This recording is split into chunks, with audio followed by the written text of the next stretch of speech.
I would like to welcome you to our 199th online gathering for faith leaders across the country, right? Almost 200.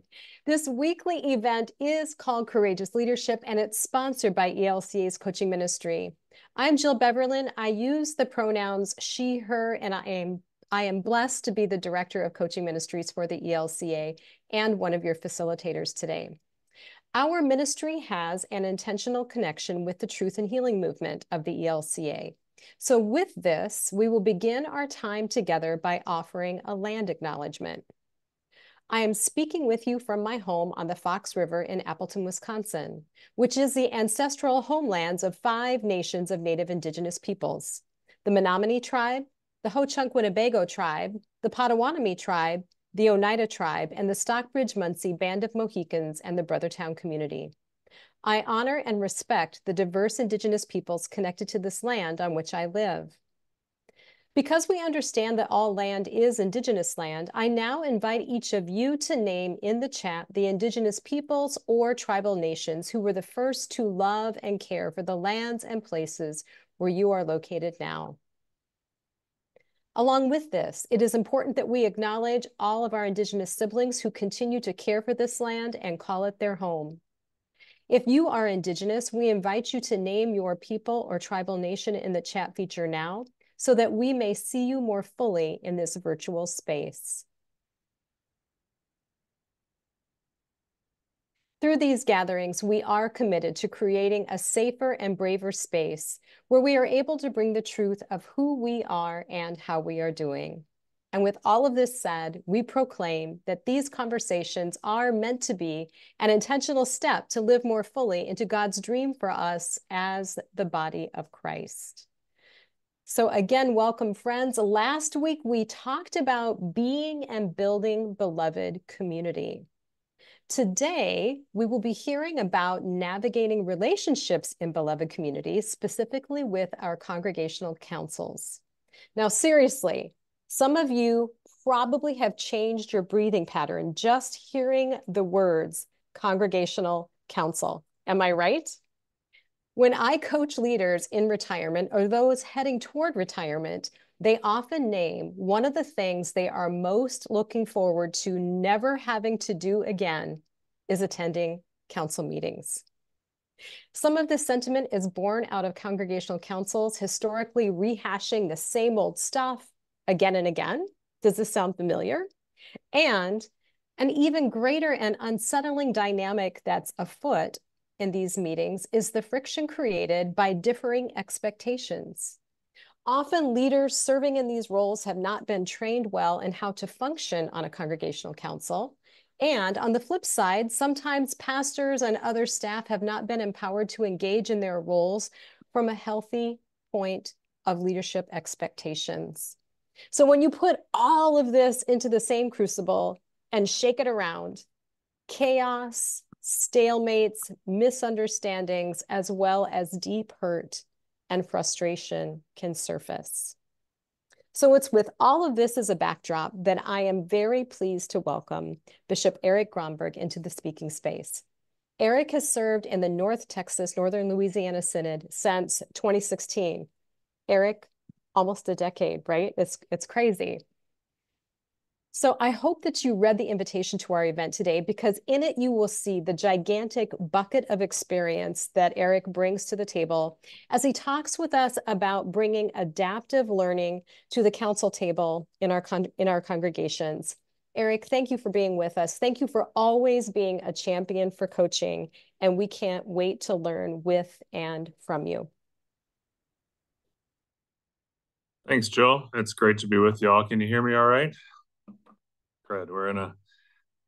We have moved our location since the days that Jason O'Neill worked for the Northern Texas-Northern Louisiana Synod, and are still living into that space and learning how to adapt. We have adaptively moved into a church context, which has reminded us about working with church councils, because we have some things we'd like to do to upgrade or change accessibility issues for this space.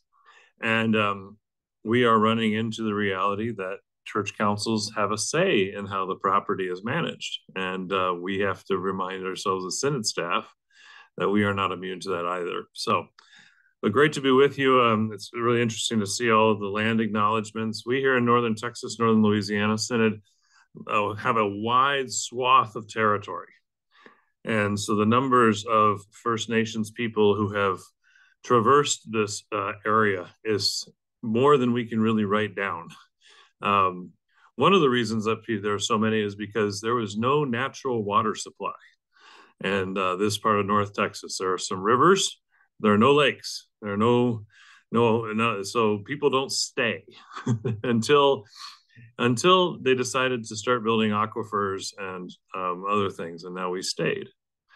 But one of our interesting features is that if you've studied the Clovis people, who have long been considered one of the first people to the Clovis culture 14,000 years ago, as named for Clovis, New Mexico, in which the Northern Texas-Northern Louisiana Synod has a congregation. But we don't have New Mexico in our name. I was driving to school today with my kids. I have a 16-year-old who has refused to get a driver's license. That's something to discuss about raising teenagers in this day and age. There's adaptive challenges with COVID children. So a 16-year-old, a 12-year-old, an 8-year-old, and we were driving, and I said to them, they said the date, they're like, oh, it's September 11th. And I said, yeah, 23 years ago, I was driving a seminary candidate back to the airport from Luther Seminary, where I was a student worker.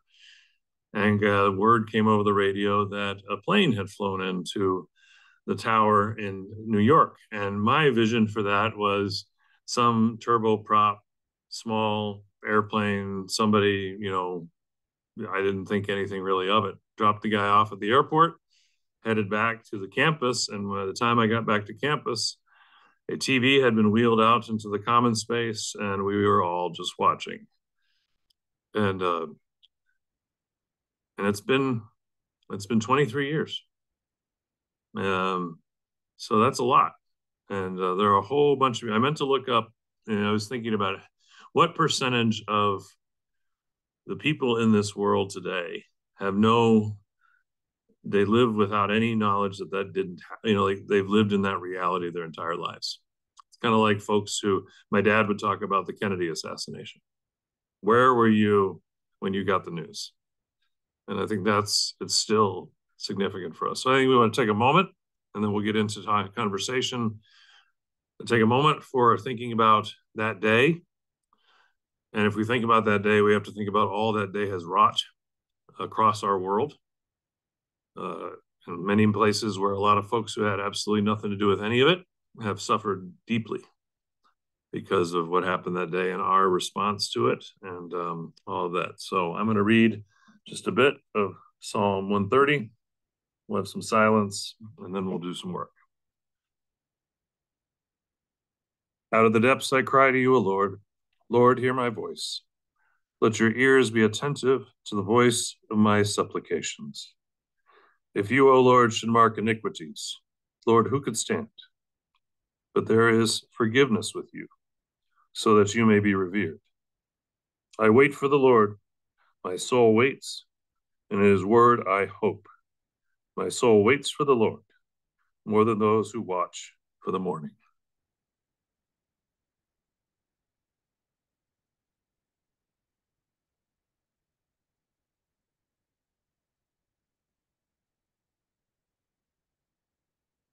We give you thanks, O God, for this day, for the ability to gather together. We remember 23 years ago, the tragedy of 9/11 and all that has happened since, how violence begets violence. So we ask, O Lord, that you would be the arbiter of peace, and that somehow, in some way, your Holy Spirit would work in us and work within our leaders, and that we could have peace and hope, and that we would know war no more. In Jesus' name, amen.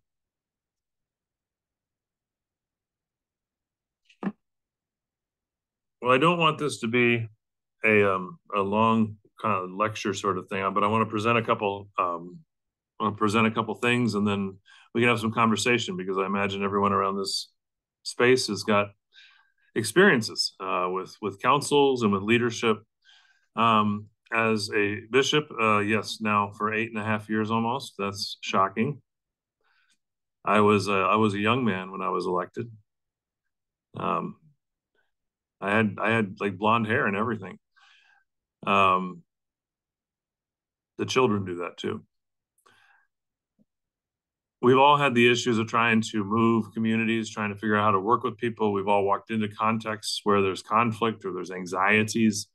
And so I'd just like to start with first is just introduce myself in the sense of my studies outside of church. I did a PhD at Dallas Baptist University in leadership studies, and my focus was the adaptive leadership in crisis. And some of you may have heard about adaptive leadership. Anybody heard the term adaptive leadership? It's been in the ether for a long time. And then there's crisis leadership theory. And one of the things when I started looking at things, there wasn't a whole lot of crossover between adaptive leadership and crisis leadership. There was instances and cases, but how do we function in a crisis? And I was just talking to my new associate here in the NTNO office, Pastor Kelsey, and she said, "Well, how do you define a crisis?" And I think you can define a crisis in a multitude of ways. And a crisis for you may not be a crisis for me. It's it's very contextual. Although at the end of the day, a crisis is an existential threat to our existence, and really, if you get to the core of it, right? Crisis creates an existential threat to the institution, to individuals. And so how do we lead in those moments of crisis? And we define, it was interesting. She said, "So would you consider a tornado a crisis?" And I said, I would not. I would say a tornado is a disaster, and you treat a disaster in a different way. So right now there's a disaster happening in New Orleans with this hurricane coming, right? And they're going to treat that disaster in a different way than you would treat a crisis. Interestingly enough, some of us might have been in New Orleans about a month and a half ago for the youth gathering. I was really privileged to lead a group of 11 youth from our synod, to be the primary leader for that group of young people from a bunch of different congregations. And we did a lot of things. And one of the things that was done was hurricane preparedness kits, which are now being distributed to people in the area. And if somebody says, did the ELCA do anything worthwhile this year? You can say, well, they made a few thousand preparedness kits for people with hurricanes. So we did something. But a crisis is something, it's often more ongoing as well. A crisis is an existential threat that's ongoing. And so my dissertation topic was it's a case study of Dr. John Tejan, who was the seminary president at Concordia Seminex. I see some heads shaking acknowledgement. John was the president of Concordia Seminary in St. Louis when the Missouri Synod in the early 70s went through its great fundamentalist conflagration. And John and most of his staff were fired by the denomination, and then they had a dramatic walkout and formed Concordia Seminary Seminex. And so I used his experience as a case study for that. Interestingly enough, that provided me the opportunity to go to Concordia Seminary and go to the archives, and they had this is church nerd stuff, so just bear with me. They had just opened the archives of J.A.O. Preuss, who was the president of the Missouri Synod at the time. J.A.O. Preuss, some called him Chairman Jow, play off Chairman Mao, for those who get subtle jokes. But they just opened his archive, so I got to read, and I got access to a bunch of correspondence of his, and it was very interesting to read how people talk about one another when they're in church conflict. But it was a great insight into seeing how that conflict worked out, and how, the words adaptive leadership had not been written down in 1972, but the way in which John and his leadership worked in ways we would consider adaptive to manage that crisis, and then to come out the other side with something new. Something happened there. And what I came down to is there were kind of four main principles that I saw at work that were adaptive principles within what he did. And the first is the number one, it's always the same thing for adaptive leadership, is you have to identify the adaptive challenge. So what's really going on here? What is the system doing? And so with a church council, right? So name me a church council. You can put in the chat, I guess, or there's not that many of us. So if you want to raise your hand, but give me what's a challenge? What's a challenge a pastor might face with a church council? Anybody?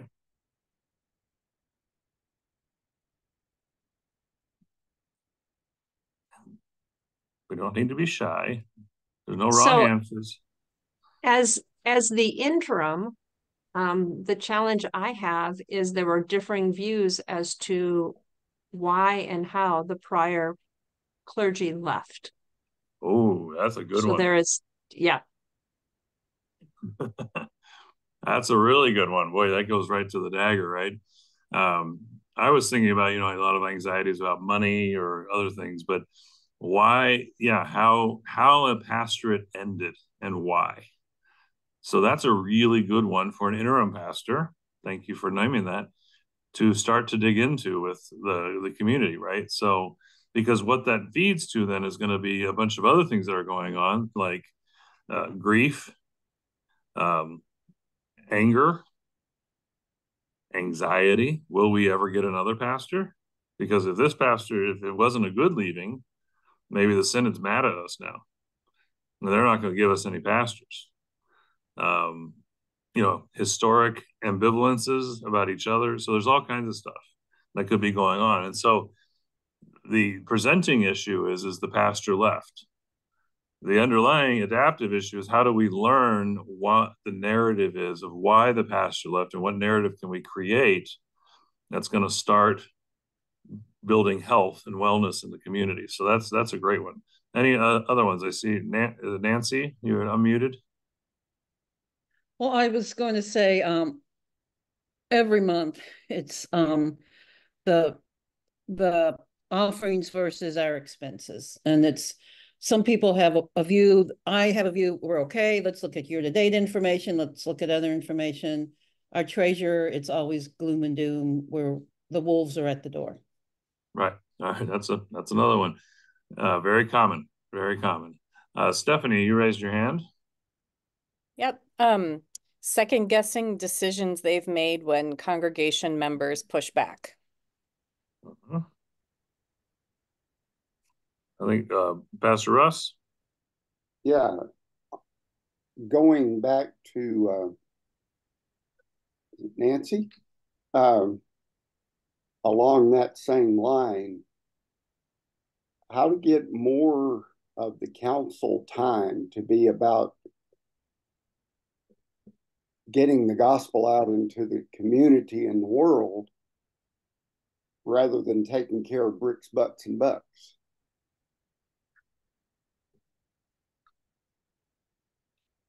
Yeah, that's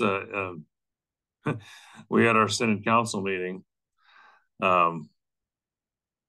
this past week, and one of our Synod Council members said we were talking about the various challenges we were dealing with. We kind of started with the challenges, we looked at opportunities, and we talked about resources. And one of our younger church council members, and please don't take offense that I'm going to say this because it's what he said, but he said, he said, our challenge is we've got old people, old buildings, and old ideas.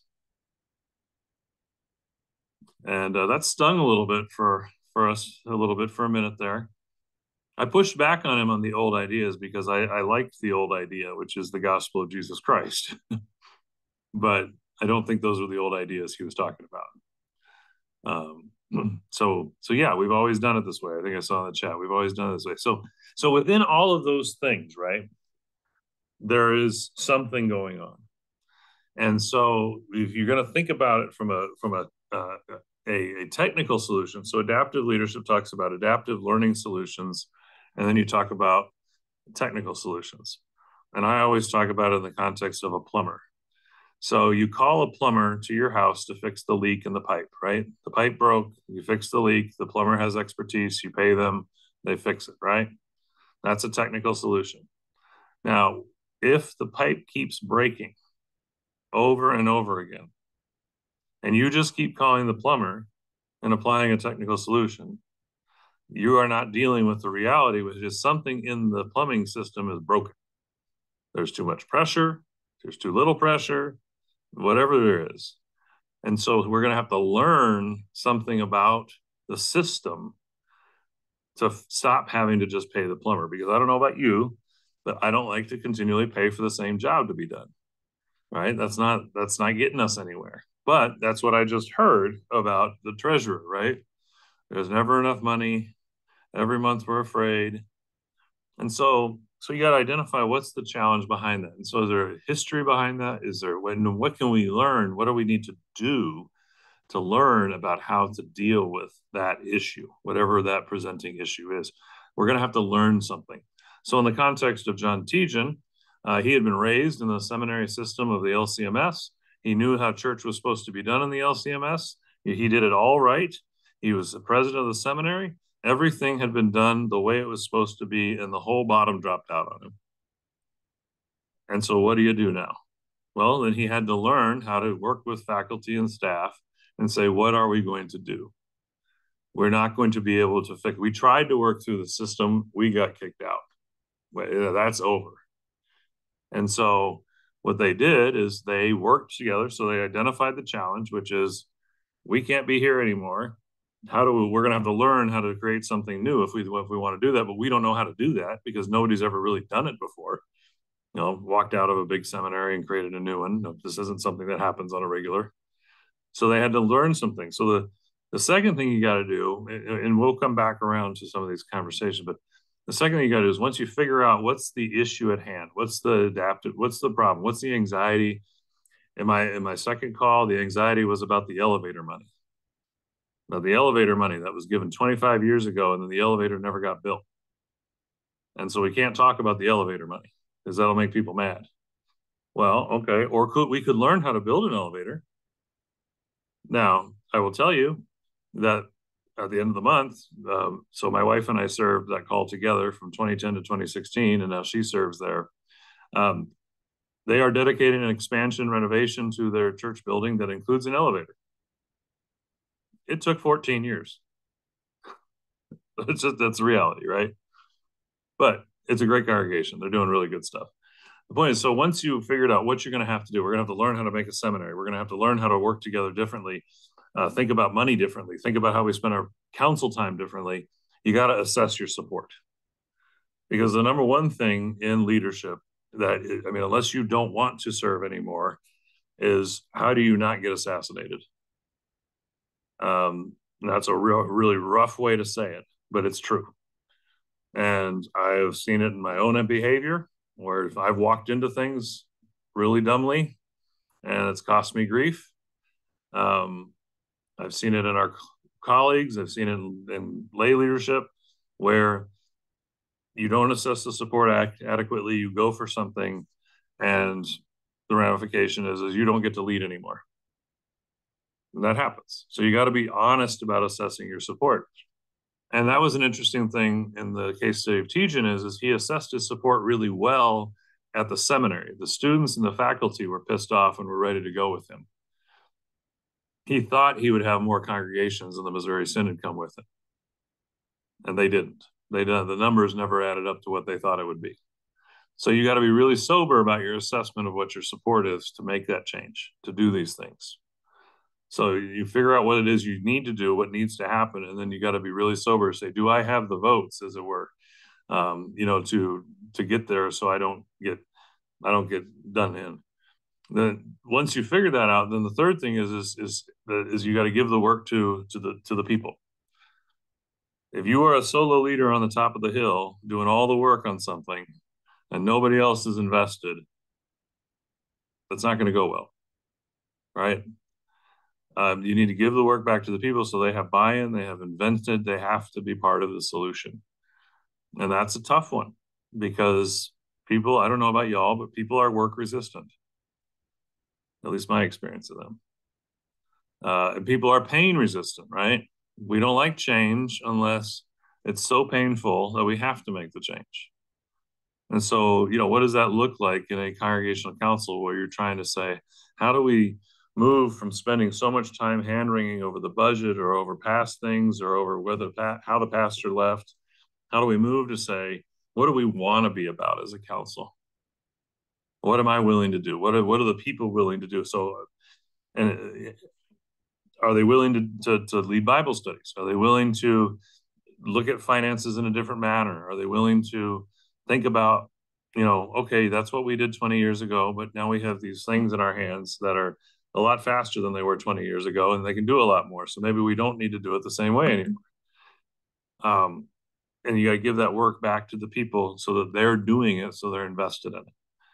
And so that was one of the things that John and his faculty helpers did really well, was they pushed down to the students and said, if this is what you want, you all are going to have to be the ones to initiate the walkout and the change.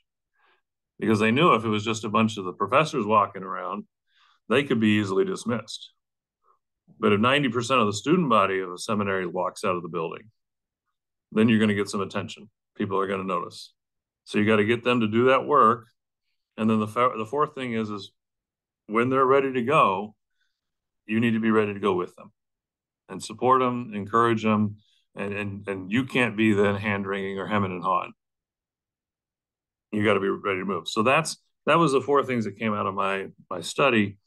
They're not, I hate things where it's always linear. All right, it's like grief. Grief's not linear. We know that, right? We're good on that now. We've figured that out.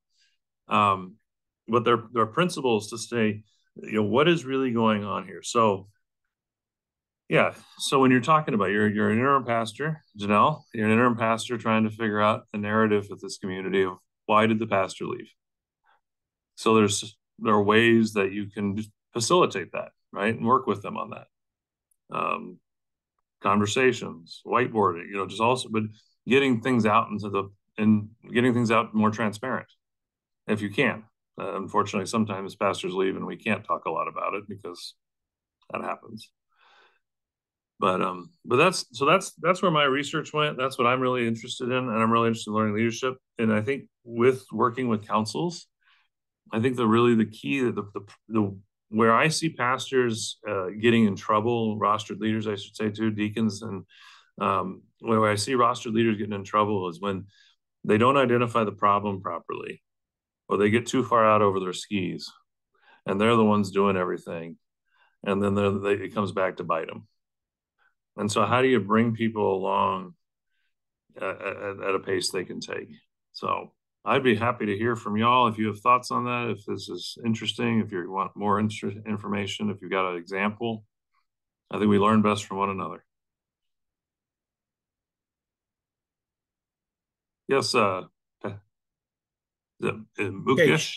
Mukesh, yeah. Mukesh. Thank you for sharing your wisdom with us. Quick question I have for you is, who helped to identify the challenge? Because I can identify something as a challenge where others don't. So who helped to identify that challenge? That's a super question. I think the leader initially needs to lead in a way to help identify the challenge. I think ideally, as you go along the way, if the leaders can come alongside you and identify it. The trick is getting past we love technical solutions. Bishop, all we need is a young pastor who's energetic, and we're going to go and blow. It's going to be awesome. And yeah, maybe that is the input we need, but what do we have to do before? Because I can tell you, I've seen it where we put a young pastor who's energetic and in a place that seems to be ready to go, and it doesn't go because there was underlying stuff that needed to be addressed. So the best way to come forward, and Ron Heifetz, who is the kind of the godfather of adaptive leadership, he talks about leaders working with the followers to figure out what's the right solution. And so it's not you, if it's you on high saying, I have identified it, or am I not just so brilliant? I think you're not going to get very far. I mean, I tell my synod what to do all the time, and they don't listen. I tell my children what to do all the time. I mean, if my son would keep his bat off his shoulder and load earlier in the pitching process, he would be more successful at the plate. It helps if somebody other than me tells him that. So That's a great question. Yeah, and it's a growing question. It's again, this isn't like we do this once and then we're fixed.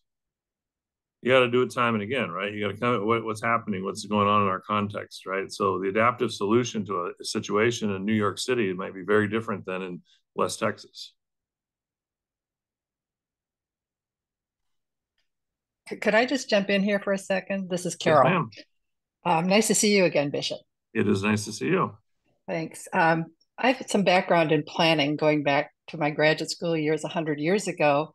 And one of the things that we talked about there was knowing who your stakeholders are and getting them to identify the problem first.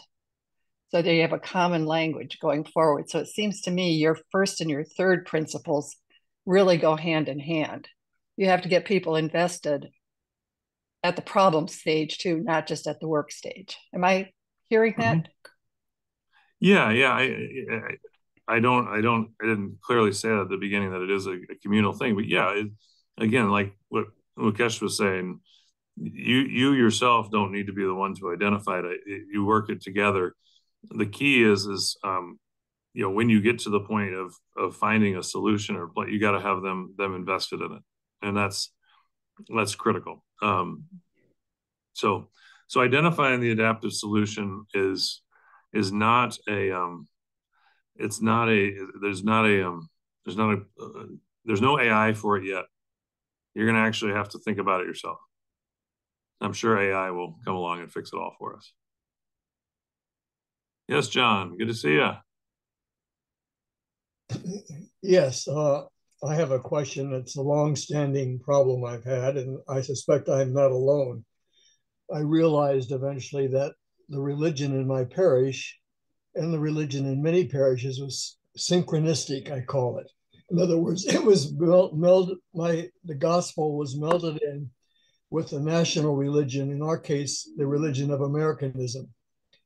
And I understood that, pointing out that we were suffering from a melding of the gospel with a national religion was a problem, and I didn't know how to engage it. And it cost me an internship because I didn't successfully engage it. But what advice do you have when you realize that your Christians believe in the gospel, but they believe it in the context of a national religion? And how do you engage that problem, which to me is a problem of idolatry, without getting shot? Well, you have to know your people, for one. Who are you talking to? So that goes back to Carol's good point about working with your people to figure out what's going on. And Rakesh, I think one of the things we do is we assume we know our people, and we make assumptions about people based on a lot of things. We're very good at that, right? That's something, we at the most dark evil end of that is our systemic racism that's just baked into things, right? Because we just identify people and say, oh, that's one of them, right? And we do it on a positive end too. We say, oh, that looks like a successful person. But are they? You don't know. So I think number one, you got to know who you're dealing with, right? And so when you're in a situation where you feel that things are at odds with the general culture, you're going to have to decide how far you can go. And I think, the reality is Christianity has been co-opted by empire since, I don't know, when was Constantine? 400. Christianity, the bishops replaced the princes, and that was part of the deal. And John, I know you and I share a common extraction, I think, from the Swedish version of things.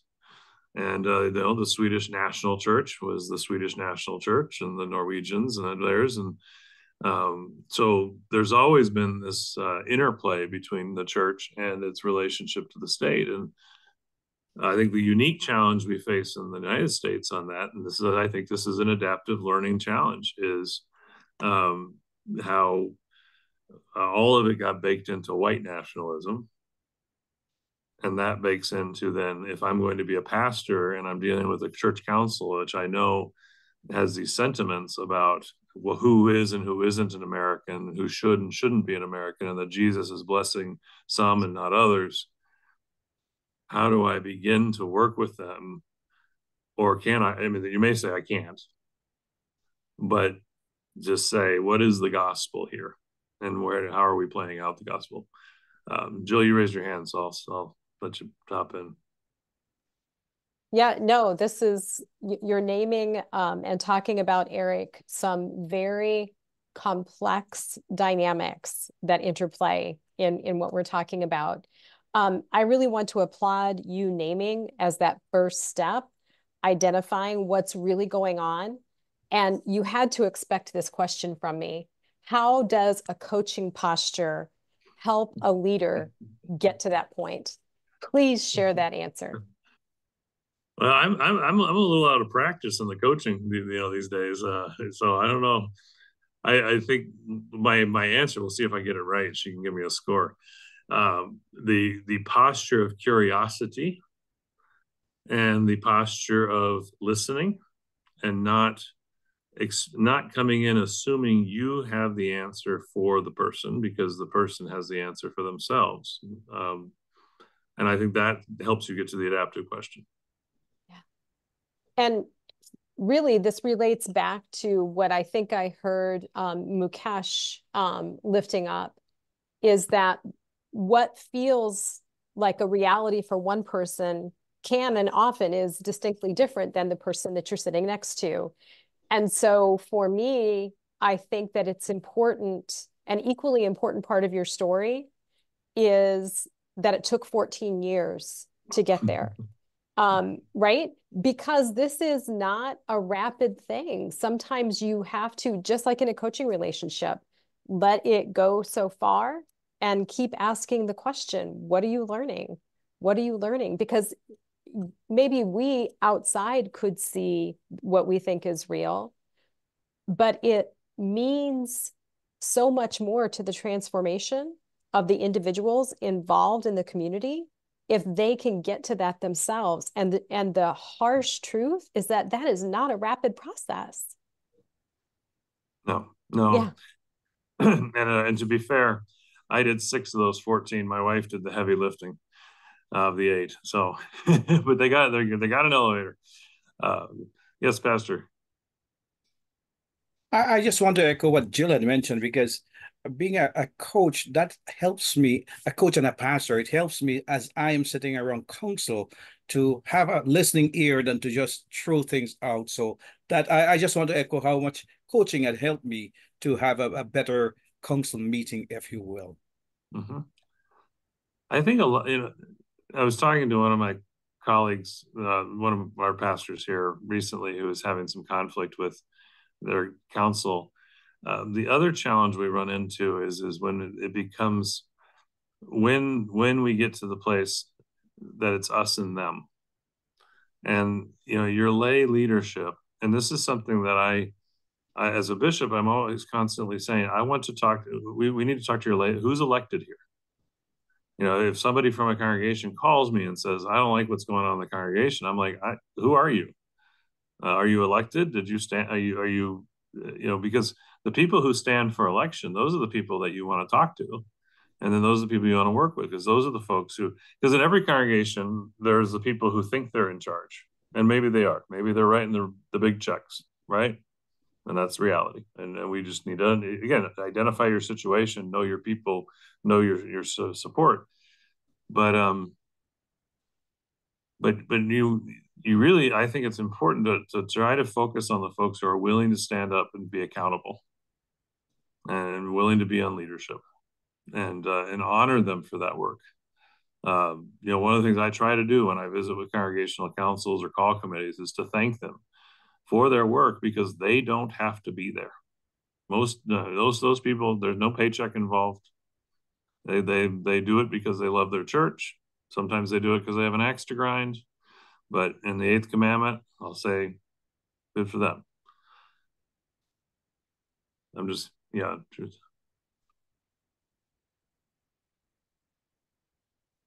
So, as you're thinking about, I think and I see our time here. I just want to make sure we get people have an opportunity to speak. I think the coaching thing, Jill, as you were saying, the way that coach training can help us is it allows us to remember that we don't have to have the answer. And I think that a lot of us get in trouble with our councils or whatever, because we think that we have to be the answer people all the time, because we're insecure or we're concerned about, our job or our situation.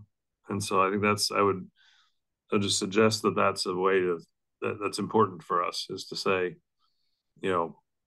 we don't have to have the answer. It's okay to go in a council meeting and not have the answer. When you talk about, I think it was Nancy, you mentioned about the money every single month.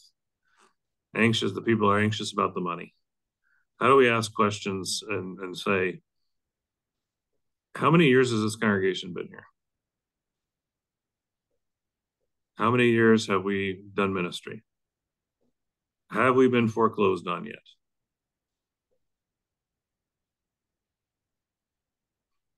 And there's something in that saying, are you willing to trust that God will provide? Are you willing to trust that if we preach the gospel, we administer the sacraments, we care for one another, we do something to make our presence known in the universe outside of our building, hopefully, that God's going to do something with us? And there are times when we get to a place where a congregation has to close because there isn't resources to support it, or the building has become such a problem, it's too much. And then we say, thanks be to God for what was. But the hand-wringing about money is a function of something, for sure. Yes, ma'am. I've been writing grants for our congregation. In January, we opened a warming center for homeless people in our community. And we're one of the smallest churches in the community, but the big ones don't do it. So we felt like God laid that right in front of us, and that was our calling, and we were called to do that. So, we were open for 10 weeks, and then we did opened some for some cooling relief in the summer.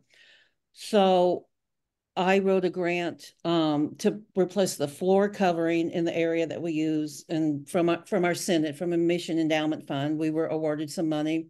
So we're going to be able to do that. And then we're going to work with the Lutheran Foundation of St. Louis for some larger funding opportunities that they have, and then with ELCA domestic hunger. So when I bring that to my fellow leaders on the church council, you can just see it's bringing down the anxiety, but still are we just going down the rabbit hole of a technical response to an adaptive challenge? Because it's bringing in funds from outside of our congregation. Yeah, I want to be very clear. The sort of adaptive versus technical is not like it's not like a score. Like you get a 10 if you do it this way, or is 5 if you do it this way. I mean, it looks a little red. That's a little more that the orange is So it's what you need. Well, I would say 2 things there. One is, because you did something, you learned something about applying for a grant, right? Mm-hmm. I don't know if your congregation knew that the Mission Endowment Fund of the Central State Synod had that resource or ability. So if that's new, then that's learning something new. You invested in your property, which is going to enable you to do what you're doing better, ideally. It's not earth-changing. It doesn't have to be earth-changing. But if it gives some purpose then to the congregation, I think that would be the rub there would be to say, how do we tell this story to each other that helps us get out of the pattern of hand-wringing, and we tell a story that there are people who need a place to sleep at night, and Jesus said something about that. That's the easy ones, right? I mean, the Bible pretty clearly supports that one. There's a lot of other things we do that we may or may not have very good biblical support for, but they're probably important too. but yeah, so I think if you can continue to spin that cycle, going in a whole different direction. What is this, Wallace, the guy, Good to Great guy? He talked a lot about getting the flywheel moving. And if you can get once you get the flywheel moving in a community, they start coming up with their own ideas. And so then you are learning together. So yeah, so we can provide some warm place for people to sleep. We can provide some heat respite. How else can we do that? And then how do we engage it in the way that is gospel centric? So people understand the reason this place exists is because people believe in Jesus. That would be important to me. I think John was up first, and then Pastor. In response to what we were just talking about, there's always a next. Doing something opens up new possibilities, and the possibilities of having homeless people stay in your church is that you have the possibility of getting to know them as individuals by having meals with them, by talking to them, by coaching them. And that gives you knowledge with which you can approach other churches and the rest of the congregation, because what you discover is why people are homeless.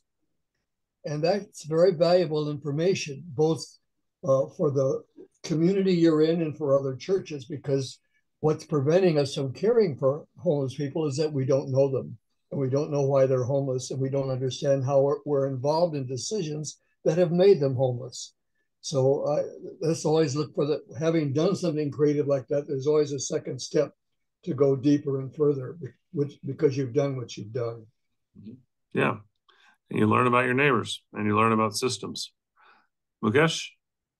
Yeah, sorry that I'm asking so many questions, but I just need your expertise in this. As I'm thinking, and Jill had asked, what's the relationship between adaptive leadership and coaching? I'm old school in the sense of coaching, where I have learned a chain, which stands for connection, which means you get to know your people, then you hear, you listen to what is happening, then hopefully you're able to articulate what is the problem, what can we get.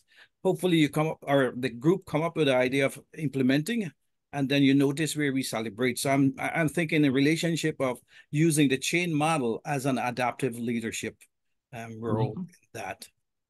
Yeah, that's a great model of coaching. It's all of these things. There's no one thing, right? If there was, people have tried that. They've tried to come up with a unified theory of leadership. It's become, it's kind of like Einstein's unified theory. Nobody quite figures. There is no unified theory of leadership, because people are people, and people are motivated by different things. People get excited about different things. People don't want to do certain things. So yeah, I think that especially with coaching, you're not trying to implement a solution on the person. So with coaching, where this can help, I think, is as you're asking your questions, when you talk about your chain model and you get to, you relate to the person, you're hearing what's going on, you get to the assess, okay, what am I going to need to learn here to make a change? Can you repeat the acronym again real quick, Pastor Mukesh? Sure. It's connect, hear, articulate, implement, and notice. Connect is making relationship, you form a relationship. Hear is you listening to what's happening. Implement is what you heard happening. How do we make that into action now? And notice is you celebrate the steps that you have taken so far to say thank you. Yeah. So I think where, as a coach, you can help them to articulate, is this something you need to learn? Is this something you need to buy? To complete what you're doing? Do you need a new part for that car that's giving you problems? Is it something? And I think so. The technical adaptive conversation comes in is, somebody wants to make a change in their lifestyle, right? So they're like, I really wish that I could get up in the morning and do devotionals every morning. And so if you're a good coach and you're trying to walk with them through something like that, what are the barriers that are keeping you from getting up and doing devotionals in the morning? Well, the barrier is I don't like to get up early in the morning. And I have kids that I have to get up, and so I could say, well, my barrier is my kids get up. We get up at 6:30 to get kids ready for school, and so I can't get up early in the morning. Well, so maybe I need to learn that doing devotionals early in the morning is not more pious than doing devotionals at noon, or doing devotionals at night, or listening to a podcast devotional while I drive around the Metroplex, which I do a lot. Maybe I need to learn a new thing about my own piety. Why do I think that getting up early in the morning is more blessed? And so I think there's ways you can work with people to figure out what's going on in you that's leading you to be frustrated with the outcomes you're getting. And I think that's coming back with your counsel. There are obviously, if you're running into things with your church council where there's a regular conflict on issues or regular anxiety, what is it we need to learn to get out of this cycle where we're constantly anxious about the same stuff? Maybe we don't talk about the financials but once a quarter and see if the world ends. I mean, it's hard. I mean, there's a whole lot of hand wringing going on in all your synod offices about mission support, y'all. And we participate in these systems, but there are ways to be healthier in the process of it, and I think that's ideally what I hope for from leadership is to help people be healthier in their work and achieve the outcomes that they want to achieve. Because I found out the congregations don't want me to tell them what outcome they're going to achieve. they're really, Bishop, what are we going to do? Well, I think you should do. No, we don't want to do that. I understand. So I think we're getting close to time here, Jill. Yeah, and Bishop Erik, I'm so grateful that you are bringing courage to this particular topic. I think you can see by the conversation in the room that it's something that touches every leader, rostered and lay leader, because our congregational councils are the ones, to your point, that are elected to represent the work and the decision-making processes of our faith communities. And the things that you are proposing, something that I want all of us to remember is that this is not the typical way that we communicate with one another. To be bold enough to ask the question and to point out, we keep coming back to this same thing again and again. I wonder what's really going on here. That scares the pants off of people to have a bold question like that put on the table. So the other encouragement that I have for all of us is to be patient with that. Because when you first ask a question like that, people will run scared. Bishop Erik, I'm sure you have seen that reaction. If you're asking, what's the real root here? Mm-hmm. It's like the movie Encanto, right? Like the one that we don't name. But we can't talk about that. Yeah. So, we have to face it in ourselves. And the other piece is so I just say I'm talking to you about this stuff. It ain't like I'm an expert in execution. Like, we're all learning this stuff all the time, and you screw up a lot, and that's okay. It's execution is hard. Absolutely. And what does it look like when we continually model grace with ourselves and with those around us? And often that step with ourselves is the hardest one to take. But man, is it powerful when we can model that for the people that we walk with. Erik, as always, it's such a joy to be in the space with you, to learn with and from you. Thank you for how you model leadership. You are one of the most empowering leaders that I have encountered in the ELCA. And I don't even want anything from you at this moment, and I'm saying that. So I'll look for the note. Yeah. Okay. Right. Friends, thank you as always for gathering together today. Next week, we will not be meeting in this Zoom space. Jason will be sending the instructions. It's another chapter in joining our friends with Advancing Equity for the next segment of Healing Centered Engagement for Leadership. So we'll be meeting on their Zoom link and engaging in that. Is it a 90-minute session, Jason, that they host? Right. Okay. All right. Yes. And then the week after that, we'll be unpacking. So as you leave the space today, friends, as always, please remember that you are seen, you are valued, and you indeed are loved. Thank you. God bless you. See you in the other Zoom space next week. And if anybody needs this book, this is the book that they are working from, the 4 Pivots. If you need this resource, Jason will put my email address in the chat. Feel free to email me and I'll make sure that you get one. Yeah, God bless you. Thank you again, Bishop Erik. Thank you. Good to see you, Jill. Good to see you, Jason. Take care.